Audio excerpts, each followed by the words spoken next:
Prej 16 vitesh ka qëndruar për çdo ditë mes librave dhe lexuesve në bibliotekën Skënder Luarasi në Ersek. Me shumë dashuri, Afërdita Azizi është kujdesur për fondin e librave të kësaj biblioteke, por edhe për shtimin e numrit të lexuesve nga viti në vit. Sot, ajo është në ditën e fundit të punës para daljes në pension, duke kujtuar me shumë nostalgji se si arriti që me shumë përkushtim të organizojë të gjithë fondin prej rreth 53.000 librash për ta bërë më të lehtë për t'u gjetur nga lexuesi.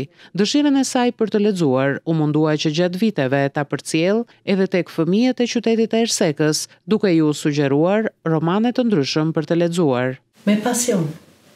E kisha shumë qef. Kisha shumë qef dhe nxënësit të lexonin. Kam mbrojtur librat e vjetër me shumë fanatizëm. Kur fëmijët i sillnin edhe të shkëputur, unë filloja dhe i riparoja me shumë dashuri. Afërdita sot sheh me keqardhje mungesën e dëshirës së fëmijëve për të lexuar, duke na treguar se edhe lexuesit në bibliotek nuk janë më si më parë. Ajo ka edhe një thirrje për mësuesit, por edhe për fëmijët e të rinjt. Më përpara lexonin shumë, sot ka ndryshuar.